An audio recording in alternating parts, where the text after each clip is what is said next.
Muito bom dia a todos. Que bom estar de volta. Estava com saudade aqui, viu? Sábado eu estava pensando aqui em vocês. Eu quase mandava uma mensagem para o Fernando, mas aí eu falei, não, vai atrapalhar ele lá. E ele nem vai ouvir mesmo, só vai ver depois. Mas eu estava pensando aqui na classe, né? No que estava acontecendo. Tiramos uns diazinhos ali aproveitando o feriado aí, porque fazia uns 35 anos que eu não tirava férias. Aí fomos fazer uma pequena viagem aí. Mas muito bem, eu quero iniciar com vocês o estudo sobre o grande conflito que existe e que nós estamos inseridos nele. É um tema, é uma das doutrinas da Igreja Adventista e é um tema de super importância e relevância, porque quando a gente entende perfeitamente esse conflito, como foi que ele nasceu, onde foi que ele se originou, como é que ele se desenvolveu e como Deus lidou com esse conflito, a nossa vida espiritual se torna mais clara, mais fácil de viver, quando a gente entende o que está acontecendo. Porque o ser humano tem muitas dúvidas, e nós, adventistas, temos as mesmas dúvidas de por que as coisas acontecem dessa forma como acontecem no mundo, né? Tem muita pergunta sem resposta, e tudo isso está ligado à questão desse conflito cósmico entre o bem e o mal, entre Deus e Satanás. Então, entender essa questão é crucial para a vida cristã, porque você, compreendendo bem o que aconteceu e por que Deus permitiu que isso acontecesse, qual era a ideia de Deus, o objetivo de Deus, você lida melhor com os problemas da vida, você lida melhor com as pessoas à sua volta que têm os problemas, né, que lidam com seus problemas, e você consegue compreender melhor a vida cristã. Isso é muito importante, porque seria um desastre você passar a sua existência, a sua vida cristã, sem compreender direito o porquê de muitas coisas, né? Por que você está sofrendo ali, por que aconteceu isso ou aquilo, né? Por que Deus não resolveu isso lá atrás? Tem uma série de perguntas assim que inquieta, né, o ser humano e o cristão de uma maneira geral.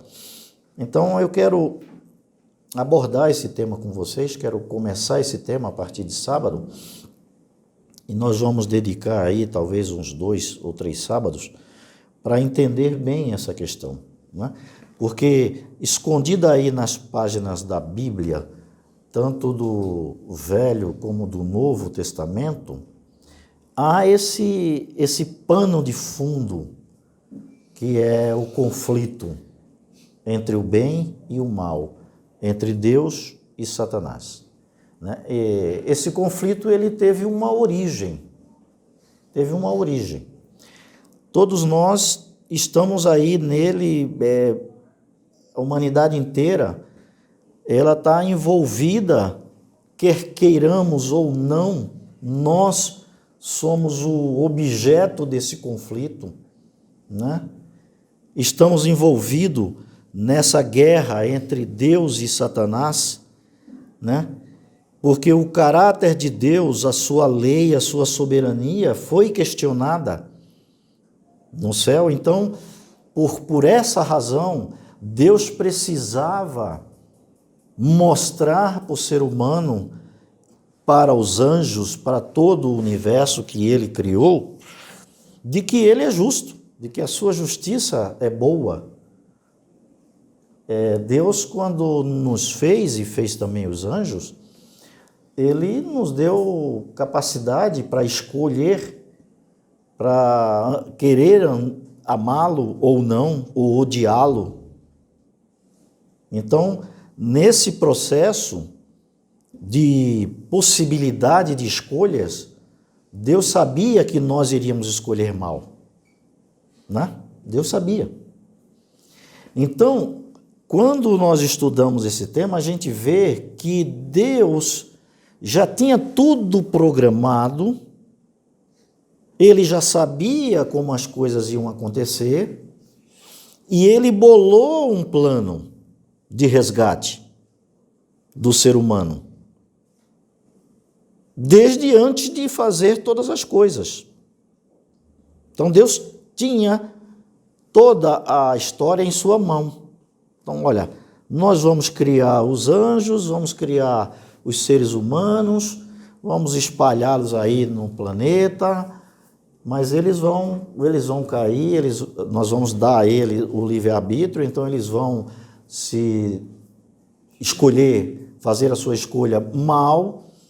Então, vamos bolar um plano de resgate. Como é que a gente faz isso? A Bíblia nos explica exatamente como foi todo esse processo de que Deus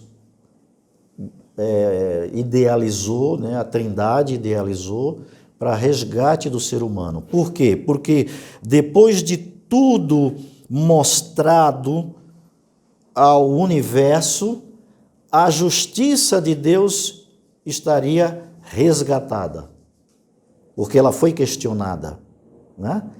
E tanto questionada pelo inimigo de Deus, por Lúcifer, isso passou para os anjos, que passaram a crer também que Lúcifer tinha razão. Então a justiça de Deus estava em jogo, estava sendo questionada. E aí era preciso um plano para mostrar que isso não era verdade. Então, a gente não entende direito isso, até porque a nossa mente carcomida pelo pecado, né, e depois de 6.000 anos aí de pecado, deteriorada, já para Adão, com a mente perfeita, já não era fácil entender esse Deus, porque o Deus é um Deus difícil de você avaliar, né, de compreender os seus desígnios, só pelo fato dele ser o Criador e nós sermos a criatura, né? Agora, depois veio o pecado, complicou mais ainda o cérebro, prejudicou mais ainda. Então, a nossa situação hoje para compreender as coisas de Deus é uma dificuldade muito grande, e a gente precisa reconhecer isso quando a gente fica fazendo perguntas e quer resposta e que a Bíblia não dá, né? Porque nós não temos capacidade de entender determinadas coisas. Uma delas é essa: como é que o pecado surge num ambiente santo, puro, sem mácula, sem pecado? Mas a Bíblia diz que nasceu lá, no trono de Deus, através de um anjo, que nós vamos ver aqui durante o estudo, né? Daquele anjo que era proeminente. A palavra proeminente significa aquele que se sobressai aos demais, né? Um anjo que Deus deu a ele mais poder, mais glória, mais luz. Isaías diz que ele andava nas pedras preciosas, se vestia com a roupa gloriosa. Deus preparou uma roupa antes de Ele era um anjo especial em face aos demais.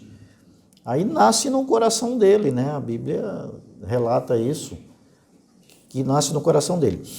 A gente tem um vislumbre disso, né? Assim, nós como seres humanos, quer conhecer uma pessoa bem, dá a ele poder, dá a ele dinheiro, para você ver como ele se transforma, né? E não deixa de ser aquela pessoa que era e passa a ser agora, eu sou bom, né? Eu me acho e tudo mais. Dá para a gente ter um vislumbre, né? É mais ou menos o que aconteceu com Satanás, Mas quando a gente estuda, já deu 10 e 10, ó. Gente do céu. Quando a gente estuda esse tema, e a gente vai ver que Satanás, na época Lúcifer, que significa anjo de luz, ele começa a invejar a posição de Jesus e fala: por que que eu não sou igual a ele? Por que que ele tem privilégios que eu não tenho? Isso lá no céu. Aí surge aí 1000 perguntas, né? Como assim? E quem era Jesus então? Se Jesus era Deus, como é que ele vai? Veja que Satanás, a luta e toda a briga de Satanás não era com Deus o Pai. A ele respeitava e achava que ele era o Deus criador de todas as coisas. Mas Jesus não. Jesus aparece ali, a Bíblia dá um vislumbre disso, no céu, como um ser menor do que Deus. Aparece assim na Bíblia. Quem era Jesus? Como é que a Bíblia apresenta Jesus ali em Apocalipse? O Fernando leu ali no Apocalipse 12, quando houve guerra no céu, diz assim: Miguel e seus anjos, Miguel é um título de Jesus, lutaram com Satanás e seus anjos, foi guerra mesmo, de pancadaria, de expulsão. Satanás já tomou uma surra ali, né? Agora, veja, se Jesus era Deus e sempre foi Deus, como que ele lida com Satanás dessa forma? Era só ele levantar um dedinho assim, Satanás caía por terra. Não havia por que lutar com Satanás. Mas não foi isso que aconteceu. Veja, Deus não lida com Satanás e nem com o ser humano como Deus. Porque que chance Satanás teria de lutar contra Deus? Ele é criatura e Deus é criador. Que chance ele teria? Então Deus trata tanto nós como Satanás, o maior dos inimigos, de igual para igual, dando oportunidades, sabe? Sendo complacente, benevolente. Inacreditável. Não é? Então Deus esse conflito, ele tem olha, temos muita coisa para estudar com relação a esse conflito, porque as perguntas surgem e fala. Aí quando nós vamos estudar, Paulo fala sobre o plano da redenção e o esvaziamento de Cristo, da divindade de Cristo. Isso é fantástico. Eu quando entendi isso, quando estudei isso, eu fiquei maravilhado. Olha, Cristo é Deus eterno, a Bíblia diz isso, eterno. Assim como Deus Criador e como o Espírito Santo, a Trindade. Deus, Jesus, né? Jesus é Deus, como Deus Pai e como o Espírito Santo. Deus, divino, com todos os poderes, divino. Mas agora, no céu, ele é apresentado como Miguel, o maior dos anjos, o arcanjo Miguel. Aí, Paulo explica isso, que faz parte do esvaziamento da divindade de Cristo para concluir o plano da salvação, porque ele vai se esvaziando aos poucos. No céu ele já não é o Deus Todo-Poderoso, por isso Satanás queria ser igual a ele. Por que ele tem privilégios e eu não tenho? Ele é criatura, ele não é o Deus. Mas já era parte do esvaziamento da divindade de Cristo, e aí depois Cristo vai se esvaziando da sua divindade e se torna o pior das criaturas, um ser humano que agora vivia em pecado, pior nesse sentido, né? Se esvazia até ele sai assim, ó, é uma curva assim, divino, poderoso, glorioso. Aí ele vai descendo, vai se esvaziando, até chegar no fundo do poço, ser humano, toma a forma de ser humano, sofre, é maltratado e tal, até a morte. Aí depois ele retoma ao céu e retoma a glória que ele tinha, igual como a glória do Pai. Fácil de entender?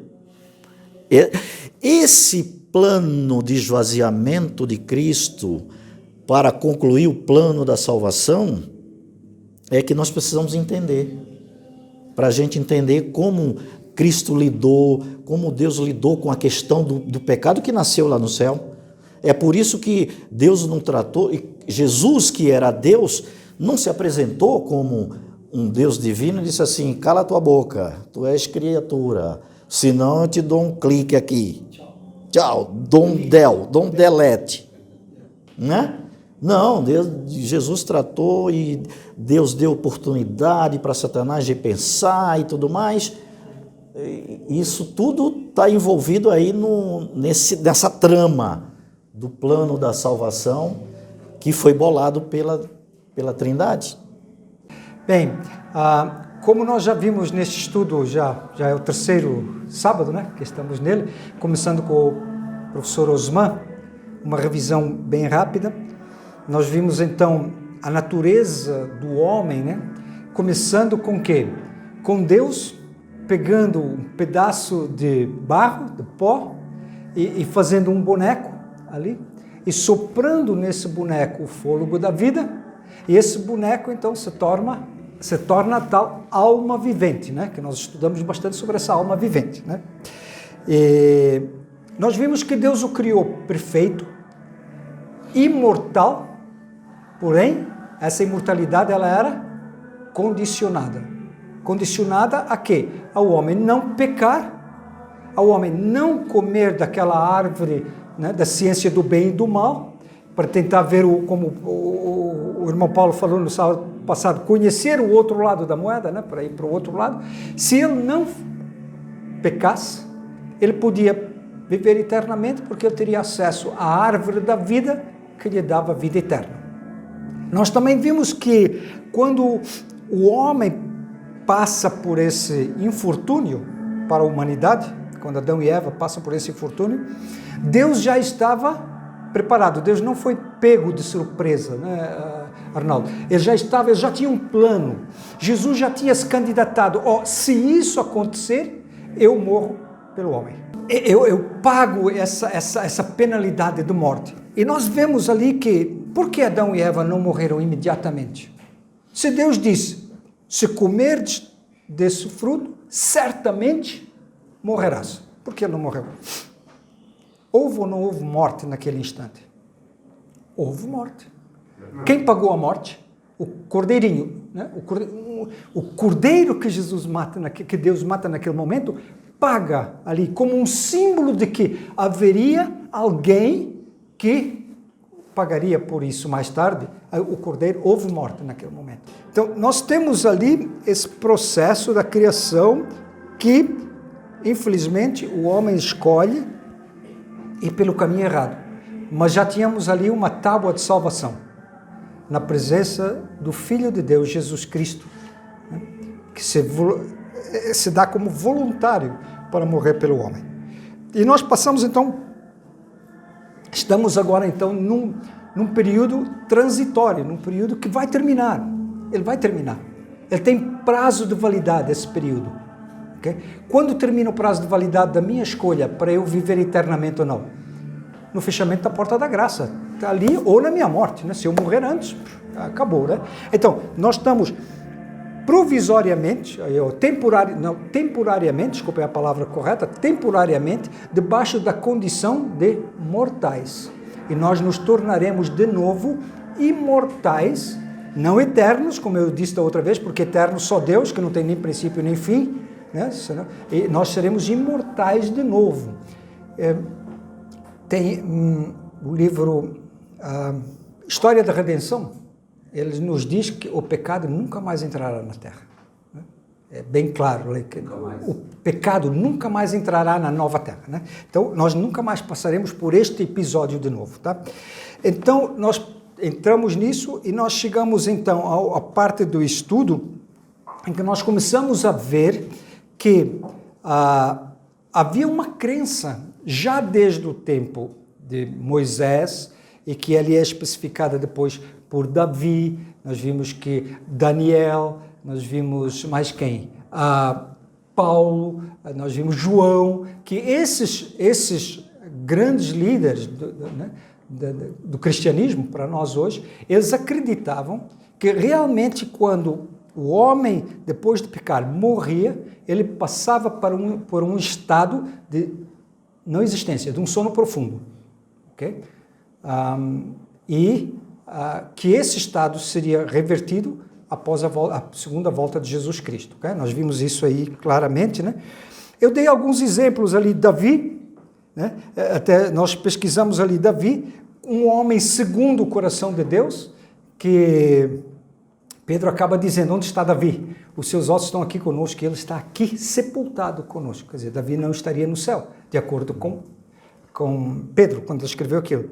Daniel, homem muito amado. Acho que nós não tocamos nesses versos de Daniel, né? Então, se você quiser só dar uma olhada ali, em Daniel 9:23 diz-nos assim: no princípio das tuas súplicas saiu a ordem, e eu vim para tu declarar, porque és muito amado.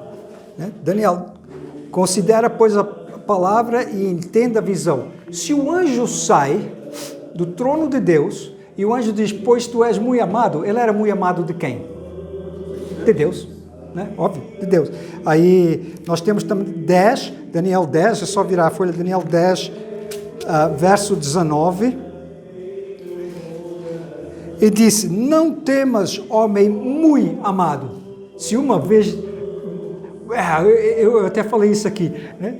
Daniel, 2 vezes o anjo diz que você é muito amado. Imagina, uma vez para mim já seria, né? Eu estaria nas nuvens, né? Agora, Daniel ouve do anjo 2 vezes que ele é muito amado por Deus. E o que aconteceu com Daniel? É só virar ali para Daniel 12, verso 2.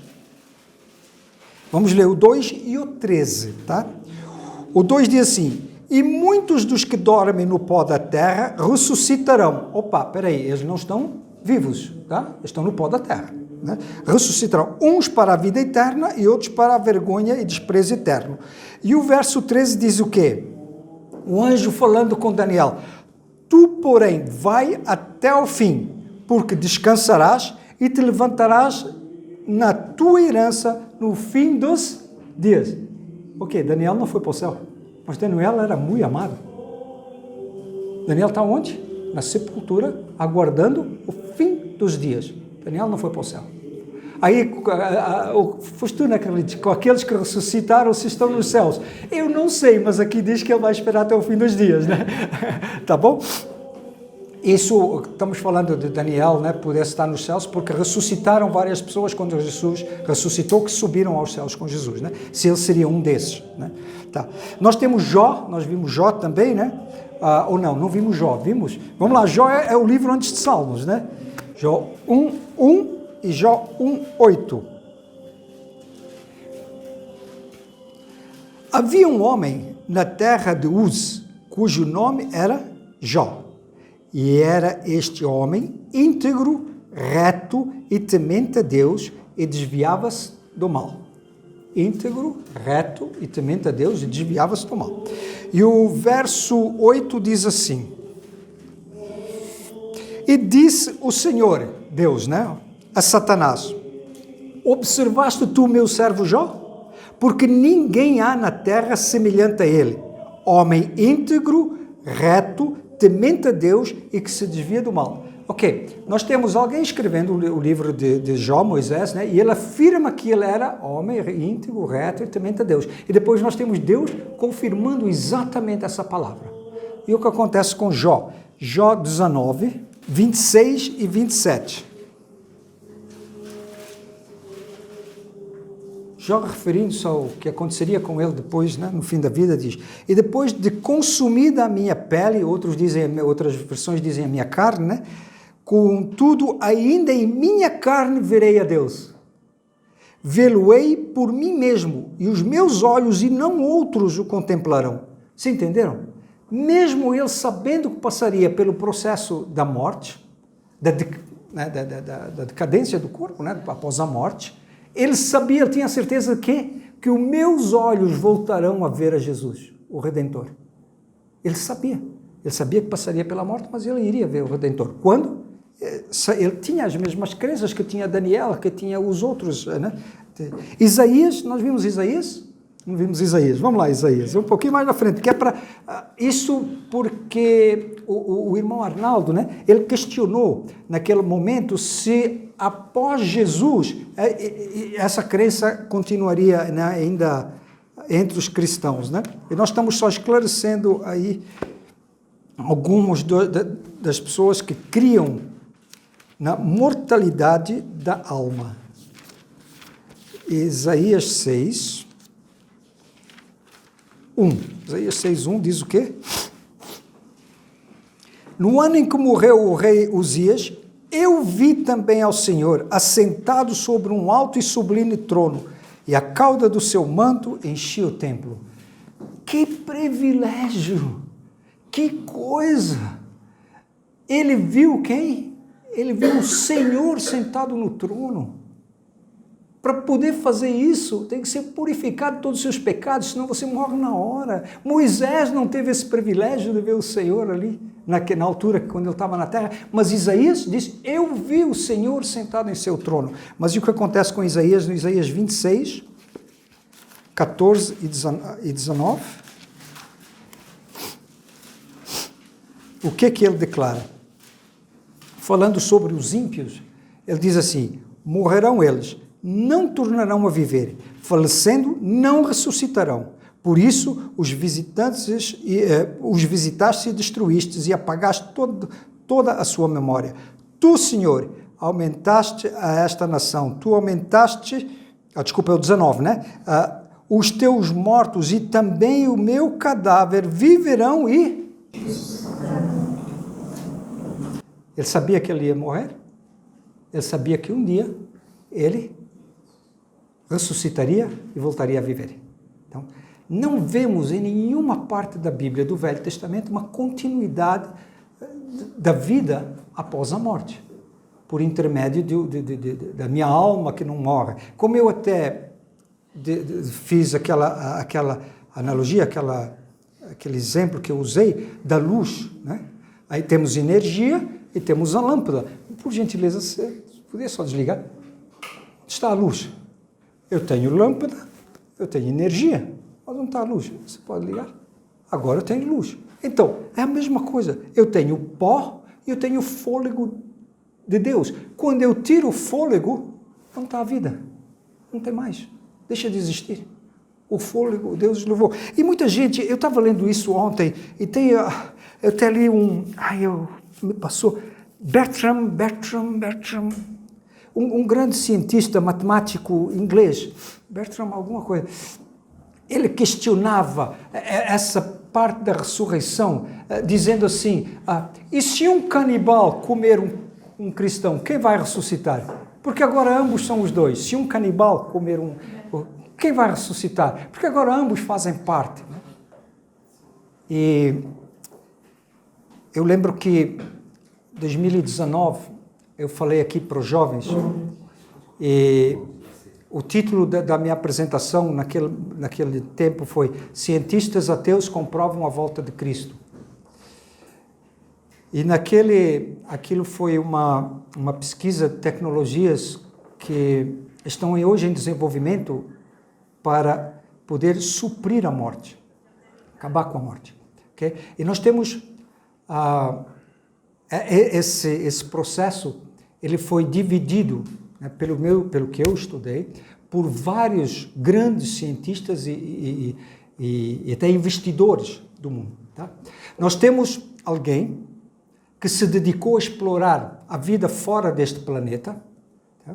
E está desenvolvendo grandes rockets para poder enviar pessoas para Marte, onde seria uma escapatória, caso nós possamos vir a ter aqui uma pandemia ou alguma coisa que acabasse com todo o ser humano, nós teríamos alguém salvo lá. Elon Musk, vocês sabem, sul-africano lá, né? Ele está desenvolvendo isso. Mas nós temos outros cientistas que estão desenvolvendo possibilidades de manter o corpo humano vivo durante muitos e muitos anos, ok? E entre algumas das pesquisas, nós temos as das células tronco, em que você usa para refazer órgãos do corpo humano, seja eles dentro ou fora do corpo, ok? Por exemplo, você pode desenvolver um outro rins ao lado do teu rins que está ruim, e quando aquele rim estiver completamente desenvolvido, simplesmente desliga o rim ruim e fica com o outro, e o corpo vai absorver, com tecnologia absorve aquilo e destrói aquele rim ruim. Nós temos outros que estão fazendo, inclusive, usando camundongos, isso nós vimos, eu mostrei para os jovens naquela altura o camundongo com uma orelha de uma pessoa, vocês já devem ter visto isso, né? Então, esses são alguns estudos. Outros estudos são que nós venceremos a morte por intermédio de nanorobôs que já são inseridos no sistema, né? Tudo isso, quando eu falei para os jovens, não existia ainda, estavam em pesquisa, tá? Hoje nós temos isso já. Que esses nanorobôs que podem... eles ainda não estão na fase final. A fase final é que ele vai analisar cada um desses nanorobôs, que são milhares que serão injetados, pesquisando as células do corpo, e cada célula que tiver uma variação, seja para envelhecimento ou para degradação da célula, ela será imediatamente ou reparada, ou suprida e reposta. Então você não teria envelhecimento, né? Tá? Essas são algumas das tecnologias que estão usando para vencermos a morte. Tá? Os cientistas de quem eu me baseei para estudar isso, eles estavam naquela altura, provavelmente quando eles escreveram os seus livros, por volta de 50, 60 anos. E naquela altura que eles escreveram os livros, eles tinham que viver até 127, mais ou menos, anos, porque eles queriam que, quando eles chegarem a 127 anos, que é por volta de 2025 a 2030, nós já teremos vencido a morte. É isso que Deus quer. É essa morte, essa vida que Deus quer. Não tem nada a ver com o que estamos falando aqui. Com o que o povo quer, que ele cria que Jesus Cristo ia voltar e ele ia ressuscitar. E nós vimos então Isaías, né, comprovando aí, nós já vimos Paulo, nós já vimos João. Agora, e o inferno? Se os salvos ou se os fiéis não estão no céu, será que os maus estão ardendo lá no fogo? Os maus. Será que tem uma fornalha aí ardendo e queimando? Deus precisaria ser bastante cruel, mal, né? Cruel. Para gostar de ver seus filhos ardendo no fogo. Mesmo quando ele se dá para morrer pelo pecador, ele morre tanto por mim quanto por aquele que não quer aceitá-lo. E agora ele ia ter prazer em ver alguém queimando no fogo eternamente. Vamos lá em Apocalipse 25. 25 diz assim: mas os outros mortos, aqueles que não ressuscitaram, né, na segunda volta de Cristo, os outros mortos, não reviveram até que os 1000 anos se acabaram. Esta é a primeira ressurreição. Eles não participaram da primeira ressurreição. Então, mas os outros mortos, aqueles que não se salvaram, eles estão aonde? Estão mortos. Se eles não reviveram, eles não estão queimando em nenhum lugar. Né? Não tem como eles estarem queimando. Essa crença é tão forte na Bíblia, né, de que o homem não tem vida após a morte. Sim. E mesmo assim, Satanás trabalhou tão bem que a maioria das pessoas crê nisso. Certamente não morrerás. A Igreja Católica crê nisso. Osman, não é? Eu estava vendo uma apresentação. Parece que eles não olham a Bíblia, não estudam. Não estudam. Mas, sabe, infelizmente, nós estamos sendo programados desde criança. Desde criancinha, bem jovem, bem criancinha mesmo. Nos filmes e nos desenhos de Hollywood, eu estava vendo isso, da Disney, como eles são programados desde criancinha a crer na imortalidade, a ser revoltados contra a lei, ok? Por quê? Você veja qualquer desenho da Disney, primeira coisa que ele diz às criancinhas: siga o seu coração. O que é que a Bíblia diz? Nada do que... Coração enganoso. Coração enganoso. Siga o seu coração e faça o que você quiser. E deixe que eu lhe desvenda a luz. Na Bíblia, e todos os desenhos têm mais ou menos essa frase. Todos os desenhos de Hollywood já te vão incentivando a te revoltar contra Deus, a crer que você vai ser alguém melhor, a ter felicidade fora de Deus, a não crer em Deus. Então nós já temos isso. Deus fala, antes mesmo de haver nascido, ele já tinha tratado. Já tinha tratado, então, sim. A Bíblia fala. Então, Então, nós vimos então aí, foi feito alma vivente. Quem tem alma vivente, segundo a palavra de Deus, nós vimos que até os animais têm alma vivente, né? Foram criados com alma vivente, nós vimos essa parte. O homem foi criado imortal, sim, foi criado imortal, condicionalmente imortal, né? É uma imortalidade condicional. Se ele não pecasse, seria imortal. Teríamos ainda hoje vivendo aí debaixo da imortalidade, tá bom? E o que fazer, nós já vimos esta parte também. Cristo declarou que quando ele vier, alguns do seu povo expectante estarão empenhados em transações. Isso é o que nós estaremos fazendo até a nossa morte, ou até o fechamento da porta da graça, até a volta de Cristo, né? O que é? Estaremos empenhados em transações comerciais. Alguns estarão semeando no campo, outros ceifando, outros recolhendo o que foi ceifado, e outros ainda moendo no moinho. Não é a vontade de Deus que os seus eleitos abandonem os deveres e as responsabilidades da vida e se entreguem à ociosa contemplação, vivendo num desvaneio religioso. Está em Manuscritos 26, escrito em 1901. Amontoai nesta vida todas as boas obras que puderes. Eu lembro de uma amiga minha, grande amiga. Por respeito, não mencionarei o nome, porque ela, no tempo em que eu vim para o Brasil, mudei para o Brasil, ela decidiu com o seu esposo ir viver no meio do mato. Abandonou tudo. É isso que está escrito aqui? Não. Ela abandonou tudo. E não deu outra. Teve que voltar para a cidade. Por quê? Porque não houve um planejamento. Não houve... O que eu vou fazer? De onde eu vou tirar a minha renda? Porque o que diz aqui? Até o fim dos tempos eu estarei plantando, colhendo. Tá? Né? Acreditavam que Deus proverá. Não é bem assim. Deus provê para aquele que está correndo atrás de alguma coisa. Eu não posso ficar parado esperando que caia do céu, né? Um emprego, caia do céu, mantimento. Eu tenho que fazer alguma coisa. É o que manda aqui o estudo. Né? Restabelecida a ordem. Eu gostaria de ler pelo menos não sei se nós chegamos a tocar neste slide, restabelecida a ordem. Não? Então vamos ver, 1 Coríntios 15, verso 21 e 22 diz assim: porque assim como a morte veio por um homem, também a ressurreição dos mortos veio por um homem. Porque assim como todos morreram em Adão, assim também todos serão vivificados em Cristo. Obviamente aqueles que aceitarem a Cristo, né?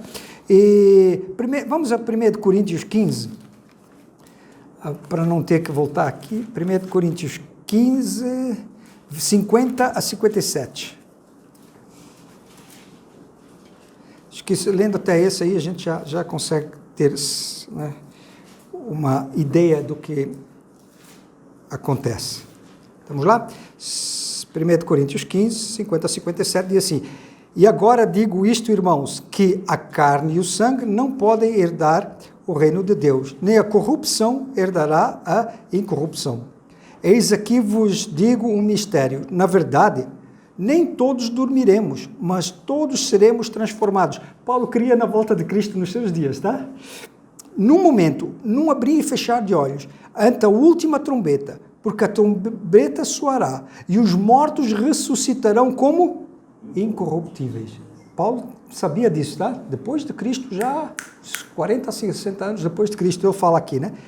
Ressuscitarão incorruptíveis, e nós seremos transformados. O corpo corruptível será transformado em corpo incorruptível. Né? Porque convém que isto que é corruptível se revista de incorruptibilidade, e isto que é mortal se revista de imortalidade. De novo, voltaremos a esse estado, né? E quando isto que é corruptível se revestir de incorruptibilidade, e isto que é mortal se revestir de imortalidade, então cumprir-se-á a palavra que está escrita: tragada foi a morte na vitória. Onde está a morte o teu aguilhão? Onde está o inferno a tua vitória? Olha, ora, o aguilhão da morte é o pecado, e a força do pecado é a lei. Mas graças a Deus que nos dá a vitória por nosso Senhor Jesus Cristo. Esse inferno está mencionando aqui, quando nós vamos ao original, quer dizer sepultura, ou lugar onde é posto alguém que morreu. Tá? Não é o inferno que nós temos, né? Ali queimando, que nem é usado, né? Que é como isso entrou fortemente. Né? Em quem confiar? Oséias 4. Oséias é o livro que vem depois de Daniel. Então você que já estudou Daniel aqui com o professor Osman, vai chegar em Oséias rapidamente, porque cheguei em Daniel, abriu-se Daniel tanta vez, né? Que já mais ou menos, quando você abre a Bíblia, ela já cai em Daniel. Daniel 4:6. Oséias 4:6, que diz assim: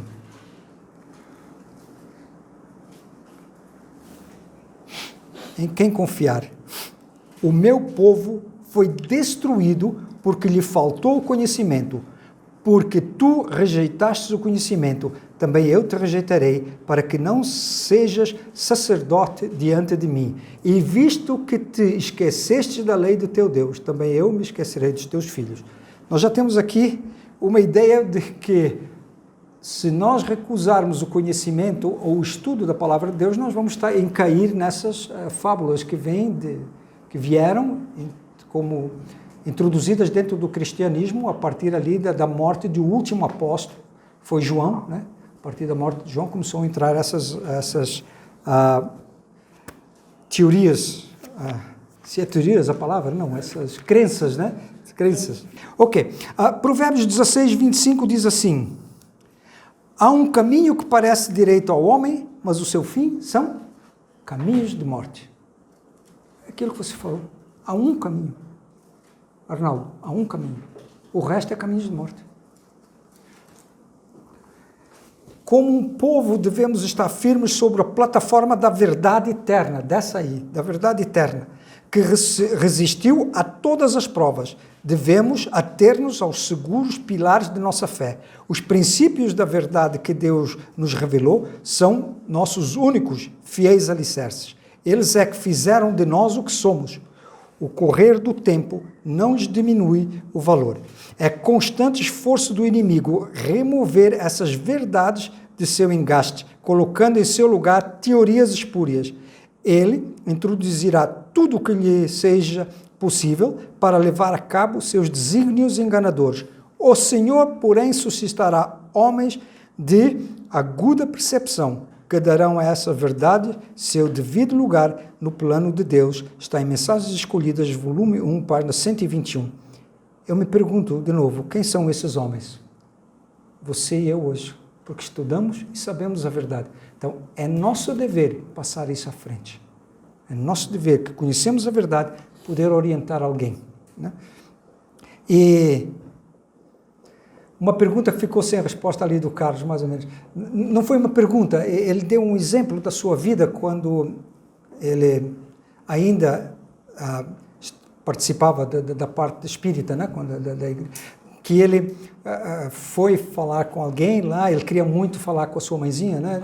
E ele nunca conseguiu, porém ele via pessoas sair de lá, assim, mães, né? Chocadas porque tinham conseguido receber uma mensagem do filho, a letra era do filho e só eles sabiam daquele assunto, né? Então, quem são essas entidades? Com quem falam? Quem são esses familiares que dizem que os médiuns, né, conseguem falar? Né? Apocalipse 12, essa era a parte que a gente queria ver só para finalizar. Apocalipse 12, 13 e 4 diz assim: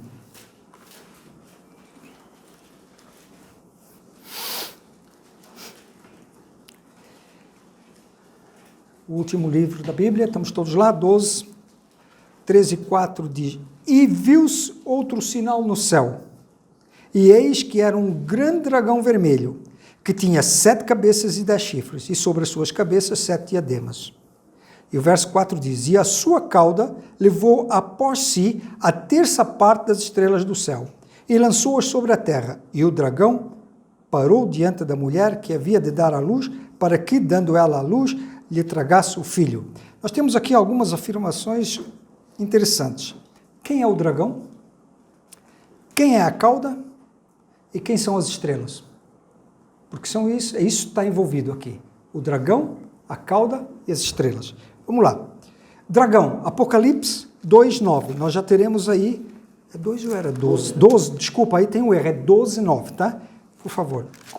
Apocalipse 12:9. E foi precipitado o grande dragão, a antiga serpente, chamado Diabo e Satanás, que engana todo mundo. Ele foi precipitado onde? Na terra, e os seus anjos foram lançados com ele. Já temos aqui a definição do dragão. A antiga serpente, lá que tentou Eva. Lembra? Aquela antiga serpente? É ela, Satanás. Né? O diabo, o grande enganador. Quem é a cauda? Quem é essa cauda? Isaías 9:15 nos dá entendimento de quem é a cauda. Depois nós vamos voltar a Apocalipse aí, se você quiser manter o dedo, né? Estamos lá? O ancião e o homem de respeito é a cabeça. O profeta que ensina falsidade é a cauda. Ensinos falsos.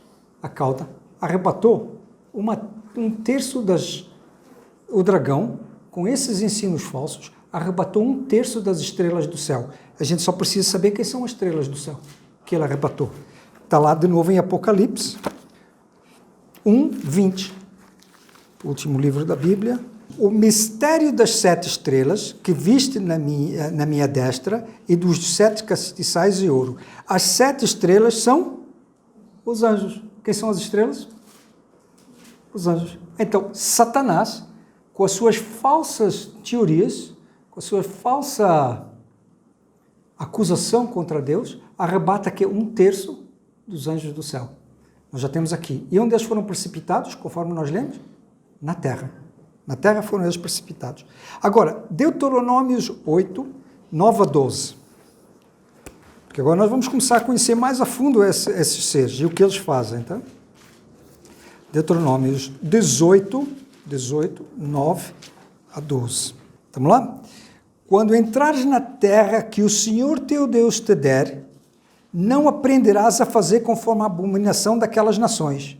Entre ti não se achará quem faça passar pelo fogo o seu filho ou a sua filha, nem adivinhador, nem prognosticador, nem agoureiro, nem feiticeiro, nem encantador, nem quem consulte a um espírito nem adivinhador, nem mágico, nem quem consulte os mortos. Pois todo aquele que faz tal coisa é abominação ao Senhor. Então, Carlos, isso de consultar mortos, aqui diz que é uma abominação ao Senhor. Por quê? Porque os mortos não estão lá. Então, estão falando com alguém, sim, com algum desses anjos caídos. Né? Sim. 2 Coríntios 11, vamos terminar agora, 2 Coríntios 11, e temos ali o verso 3, 13-15. O verso 3 diz assim, estamos lá? Tá. Verso 3. Mas temo que, assim como a serpente enganou Eva com a sua astúcia, com a sua cauda, né? Lembra? Assim também sejam de alguma sorte corrompidos os vossos sentidos e se apartem da simplicidade que há em Cristo. Depois o verso 13-15 diz assim: porque tais falsos apóstolos são obreiros fraudulentos, transfigurando-se em apóstolos de Cristo. Tá? E não é maravilha, porque o próprio Satanás se transfigura em anjo de luz.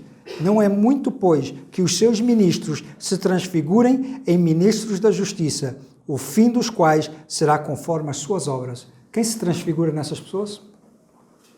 Satanás e os seus anjos. Okay? Eu peguei um textozinho do Eventos Finais, esse livro que para mim é o meu livro de cabeceira. Olha o que diz lá. Espíritos de mentira contradizem as Escrituras. Os santos precisam alcançar completa compreensão da verdade presente, a qual são obrigados a sustentar pelas Escrituras. Hoje nós temos um material para poder fazer isso. Deixei aqui, quem quiser essa apresentação, eu dou para vocês. Precisam compreender o estado dos mortos, pois os espíritos de demônios lhes aparecerão, pretendendo ser amigos e parentes amados, os quais lhes declararão que o sábado foi mudado, bem como outras doutrinas não escriturísticas. Primeiros Escritos, página 87. Os apóstolos, conforme personificam esses espíritos de mentira, são apresentados contradizendo o que escreveram, sob a inspiração do Espírito Santo, quando estavam na terra. Negam a origem divina da Escritura Sagrada. Tá? Essa parte aqui, esse livro, o Eventos Finais, é uma compilação de vários livros, né? E essa parte aqui é tirada do Grande Conflito, da página 557. Mediante os dois grandes erros, a imortalidade da alma e a santidade do domingo, Satanás há de enredar o povo em suas malhas. Enquanto o primeiro lança o fundamento do espiritismo, o último cria um laço de simpatia com Roma. Grande Conflito, 588. Levantar-se-ão pessoas pretendendo ser o próprio Cristo e reclamando o título e culto que pertence ao Redentor do mundo. Efetuarão maravilhosos prodígios de cura, afirmando terem recebido do céu revelações que contradizem o testemunho das Escrituras. Mas o povo de Deus não será desencaminhado. Os ensinos deste falso Cristo não estão de acordo com as Escrituras. Sua bênção é pronunciada sobre os adoradores da besta e da sua imagem, a mesma classe sobre a qual a Bíblia declara que a ira de Deus, sem mistura, será derramada. Grande Conflito, 624, 625. Espero ter conseguido passar para vocês esse entendimento do estado e a natureza do ser humano. Desde a sua criação, como um ser perfeito, criado à imagem e semelhança de Deus, que recusa seguir a Deus, mas que tem um Deus amoroso a tal ponto de se dar por cada um de nós, morrendo na cruz e pagando o pecado, pagando essa pena que era nossa da morte eterna. Ele morre essa morte por nós. E Ele nos dá depois, de novo, a oportunidade de voltar a essa condição de imortalidade.